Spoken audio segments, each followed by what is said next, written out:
magtutungkod na. Hindi na kayo magtutungkod. Dandahan kasi kutsilyo, kuya, ha? So, ayan. Hindi naman to kalakihan kasi native to mga kabayan. Tama, Kuya Domingo? Hindi na talaga siya as in lalaki ng lalaki. Opo. Kasi pag hindi nasira, tulad yan, oh, putik na siya, no? Pag tumagal to, masisira na siya, kakainin ng bacteria. So, dito muna natin ilagay.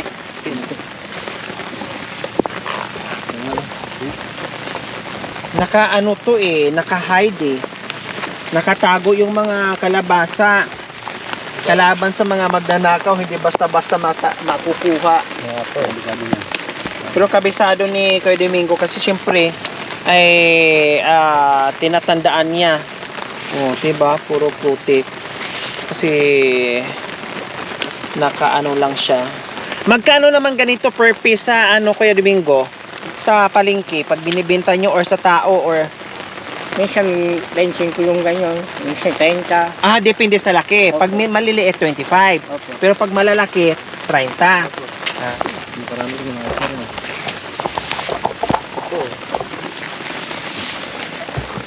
Ito magulang na kahit maliit lang oh. Ang liit no? Pero magulang na siya oh. Magaling nga po eh. Ayan oh. Oh. Ang liit pero ang gulang na niya. Ay, ano ito? Nangawa yun. O nawala na. Baka naunahan tayo. Alam niyang i-harvest natin. Bilang to eh. Dito, dalawa ko. Ayun. Ay meron ito kuya Domingo. Ito pala. Ito na nyo. No. Ayan. Ay! Kaya daw po yan. Akala ko. Popo pala ng kalabaw. Sige ya. Opo. Wow. O, di ba ang cute pero ang gulang-gulang na. Kaya sayang talaga pag nasira lang. Diba? Kaya harvestin na natin. Ito, tatlo. O, size! Galing ni size. O, size! Ang galing ah. Paano to Kuya Domingo? Hinahayaan mo lang siyang mamunga ng mamunga o meron kayong ginagawa? Hindi pinayang ko mamunga. Di ba yung iba, bakit yung iba parang bulaklak to bulaklak, parang pinapa-siping nila, parang ganon? Ano bang tawag doon? Ayun, kaya ano, parang pinaka-asawa. Oo. Umayon po lang. Meron. Dito Paano po. malalaman yung bulaklak ng lalaki o bulaklak ng babae? Oh, may bunga to. Ayan, oh. Tapos ito, pag buka po ito, kuha pong mga ano yung ganyan yung Pag bumuka na yan, Tapos anong, ipapatong po dito sa lupa. paano? Halimbawa, kuha tayo, babae po yan. Babae, saan yung lalaki? Ito na po. Ayun. Tapos, Tapos ito pag ano, ito naman bunga, paasawa mo. pinapatong ko po itong ganito. Pinapatong ko po yung ganyan. Ayun. Tapos, hayaan lang siyang ganyan. Opo. O, anong mangyayari pag pinaasawa? Oo, Magkakaanak sila ng madami. Opo. Ganun pala. O, Sarge! Yan po mga kabayan, nandito tayo muli sa gulayan ni Kuya Domingo dahil nag-harvest tayo bago masira yung mga kalabasa niya dahil tuloy-tuloy po ang ulan mga kabayan. Sayang yung pagod ni Kuya Domingo na masira lang, na hindi makain dahil sa ulan, kaya i-harvest na natin at ibenta natin. Ito pa po yung buo, Yun. Baka mahulog po yun, ha?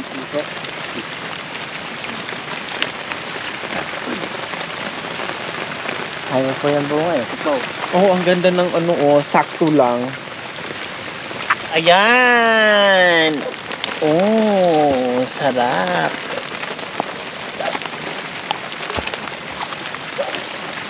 Mama-sama po ma'am. May birthday niya ako. Ha? May birthday niya ako. Bakit? Kailan birthday nyo? 27 po. Itong September po. September? Opo.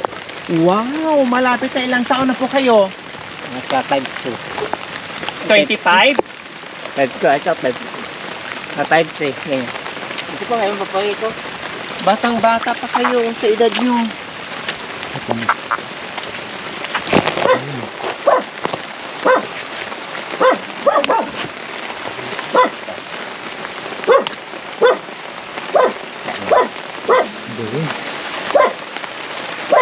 Sitaw. Sitaw. Eh, ito, ano magulang na? Gaba. Pambindi. Pambinhin na yan, pwede eh. Pambindi. Pambinhin na lang yan. So ngayon, malunggay. Hindi mo nabot niya. Paano yung inaabot kuya? Baka mabalik kuya. Hindi mo ito balik ito si ma'am kasi parang sumagsanga. Ay, ganon. Okay lang pag ano pala para magsanga daw ng panibago. Panibago. Okay.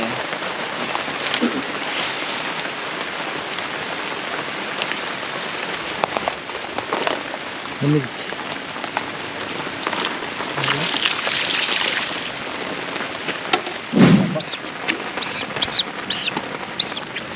Ayan, ginaganyan ni Kuya Domingo, pinapataba niya or para pag halimbawa umulan, ganito, tag-ulan, Oo. Yung ano, kaya yung ugat. yung ugat, di ba? Kumbaga hindi magbitak-bitak din. Hindi ma-wash out yung pananim ni Kuya Domingo. So ayan. Nandito pa nga naiwan yung itak. Kasi ginagayan-ganyan ni Kuya Domingo yan. Ayan. Kuya, sino naglinis ito? Ako pa linis na. Ano, kayo po ang mismo? Mag-isa lang kayo? Opo. Inuunti-unti nyo? Oo. Kung hindi nga po maulan, baka abong ganyan niya yun. Kasi nga po, taniman ko po itong bakwan. Taniman mo ng pakwan. Opo, kaya dinidinis ko para pag uminit.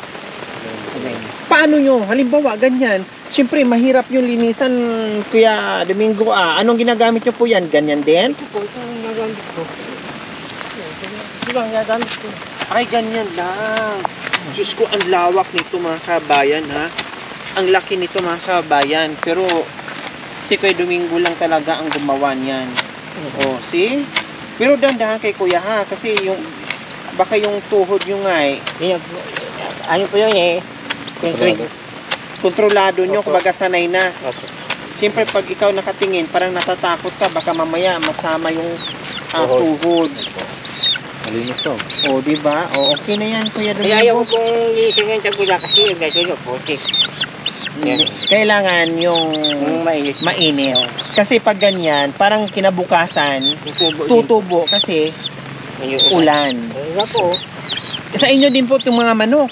Bigay po sa akin yung alaga ko. Padamihin nyo, ha? Tamang-tama yan.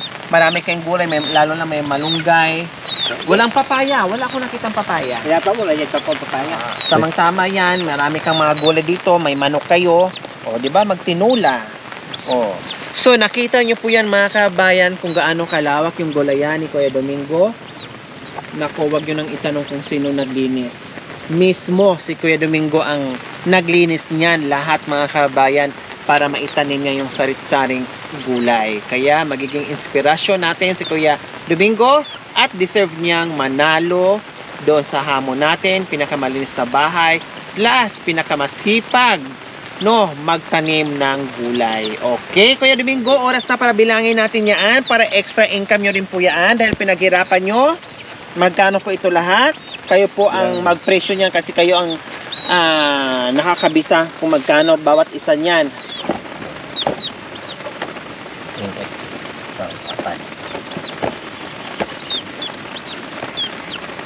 Ang pintahan po nito sa dito sa ano, mga ganito, mga 30. 30 pag malaki-laki. Pag maliliit po, Ito mga 25. Mga 25. O sige, ilang pirasong 25? Ito po. Magkano po? O ilan po? Ilang piraso yung 25? Ulit, 1, 2, 3, 4, 5, 6, 7. O 7 times 20, 175 plus 6 na malalaki na 30. 180 plus 175. 355 plus yung Ito ma'am, hindi pa binap. Ito, bigay ko na po. So meron ng bigay. So 355 lang yung itong nabasa. Okay, sige. So sabi niyo po Kuya Domingo ay 355 O, keep that change na. 400 pesos. Diba? May extra income kayo dahil sa kasipagan nyo. Hindi lang extra income talaga. Talagang hanap buhay nyo yan, Kuya Domingo, dahil sa sobrang sipag nyo. Maraming po salamat po. Inyo. Oh, walang anuman, Kuya Domingo. Ipagpatuloy. Ako'y anganghanga sa iyo, napakalakas ng loob mo, no, despite sa iyong kalagayan, pero hindi ka nagpapatalo, bagkus talo nyo pa yung mga kumpleto diyan, no, hindi naman lahat ay talagang nagagawa mo kung ano ang nagagawa namin. Kaya tularan natin si Kuya Domingo at hangang-hanga kami sa inyo, Kuya. Ipagpatuloy ang kasipagan para hindi magugutom. Tama. Salamat po sa bingay po sa akin na 5,000 sa 5,000 kasi maraming po salamat sa iyo, ma'am. Ayan, walang anuman, Kuya Domingo, dahil deserve nyo yan na manalo kayo isa sa pinakamalinis na bahay. Okay na, basta tuloy kayo, okay lang. Okay na po, maligo. Pero maligo kayo, ha? Maligo po. Paliguan ko kayo. Okay po. Ako na magsabon. Okay po. Ako na maghugas. So ayan po mga kabayan, maraming salamat po. Huwag po kayong magsawang manood without skipping ads para marami pa tayong mapasaya tulad nila. Huwag niyo po kalimutan, pakishare and subscribe sa aking YouTube channel, Lori Aquino Talita. Maraming salamat po, Gabi sa Sol. Bye, Kuya Domingo. Bye po kayo. High five. Okay po. Yehey. Ulit. High five. Ay. Bye-bye, Kuya.